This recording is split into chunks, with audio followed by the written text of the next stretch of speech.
Welcome to political circle. మొన్నటి వరకు governor గా తెలంగాణకు సేవలు అందించిన తమిళిసై ఇప్పుడు బీజేపీ నాయకురాలిగా మళ్లీ రాష్ట్రంలోకి అడుగుపెట్టారు. తమిళనాడులో ఎంపీగా పోటీ చేస్తున్న తమిళిసై అక్కడ పోలింగ్ ముగియడంతో తెలంగాణపై ఫోకస్ పెట్టారు. ఇక్కడ బీజేపీ అభ్యర్థుల తరపున ఆమె ప్రచార బరిలోకి దిగారు. గవర్నర్ గా చేసిన సమయంలోనూ ఆమె బీజేపీ నాయకురాలిగా వ్యవహరిస్తున్నారంటూ అప్పటి బీఆర్ఎస్ ప్రభుత్వం చాలాసార్లు ఆరోపణలు చేసింది. దీంతో ఇప్పుడే నేరుగా బీజేపీ నుంచే ప్రచారం చేయడంతో ప్రత్యర్థులను ధీటుగా ఎదుర్కొంటారని కమలనాథులు భావిస్తున్నారు.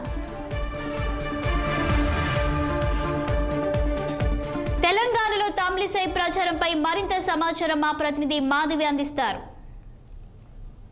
తెలంగాణ రాష్ట్రానికి రాజీనామా చేసిన తర్వాత మొదటిసారిగా తమిళిసై మరల తిరిగి తెలంగాణకి రావడం జరిగింది. తమిళనాడులో మొన్న జరిగిన ఎలక్షన్స్ తర్వాత కూడా తాను చెన్నై సౌత్ నుంచి కూడా పోటీ చేయడం జరిగింది. అక్కడ పోటీ అయిపోయిన తర్వాత కూడా తెలంగాణలో కూడా ప్రచారం చేయడానికి తమిళిసై చెన్నై నుంచి హైదరాబాద్ రావడం జరిగింది. ప్రచారంలో సాధ్యమైనంత వరకు తాను బీజేపీకి సపోర్ట్ చేస్తానని చెప్పేసి చెప్పడం జరిగింది. అత్యధిక మంత్రులు తెలంగాణ నుంచి వస్తారని చెప్పేసి ఆమె ధీమా వ్యక్తం చేయడం జరిగింది. అలాగే బీజేపీ దాదాపుగా అనుకున్నట్టుగానే 400 సీట్లకు పైగా సాధిస్తుంది అని చెప్పేసి, తర్వాత కూడా ఈ మూడోసారి కూడా హ్యాట్రిక్ మోడీ సాధిస్తారు అని చెప్పేసి ఆమె ధీమాని వ్యక్తం చేయడం జరిగింది. అలాగే ఎక్కువగా మంత్రులు తెలంగాణ నుంచే వస్తారు అని చెప్పేసి చెప్పడం జరిగింది. 17 సీట్లకు గాను దాదాపుగా 12 నుంచి 14 సీట్లు తెలంగాణ నుంచి కైవసం చేసుకుంటుంది బీజేపీ అని చెప్పేసి చెప్పడం కూడా తాను జరిగింది.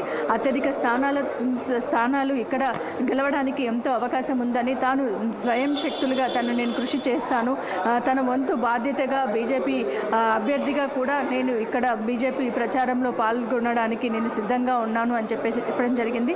నడ్డా వస్తున్న సందర్భంగా తాను నడ్డాతో పాటు ఇక్కడ రోడ్ షోలో పాల్గొనడం కూడా జరుగుతుంది.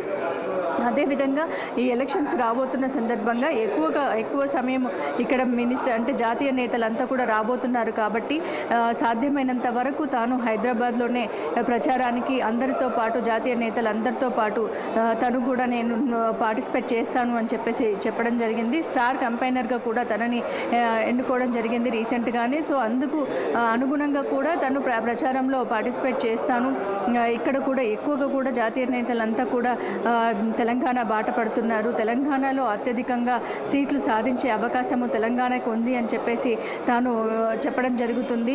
అలాగే మోడీ చేసిన కార్యక్రమాలు అయితే ఏంటి, అభివృద్ధి కార్యక్రమాలు అయితే ఏంటి, అలాగే పథకాల గురించి కూడా తాను వివరంగా వివరిస్తూ అందరికీ కూడా తప్పకుండా మోడీని గెలిపించుకోవాలి అనే నినాదంతో ముందుకు వెళ్తున్న తమిళిసై ఈరోజు ప్రచారంలో భాగంగా ఇక్కడ హైదరాబాద్లో ఉండడం అనేది మనం చూస్తూ ఉన్నాము.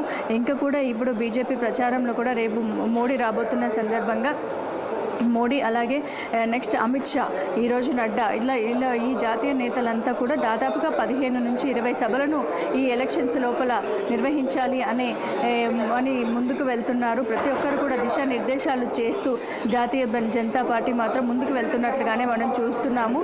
అందుకు అనుగుణంగానే ప్రతి ఒక్కరు కూడా ముందుకు వెళ్తున్నట్టుగా మనకు భారతీయ జనతా పార్టీ వెల్లడించడం జరిగింది. తమిళిసై కూడా అందులో భాగంగానే ఈరోజు హైదరాబాద్కి రావడం కూడా జరిగింది.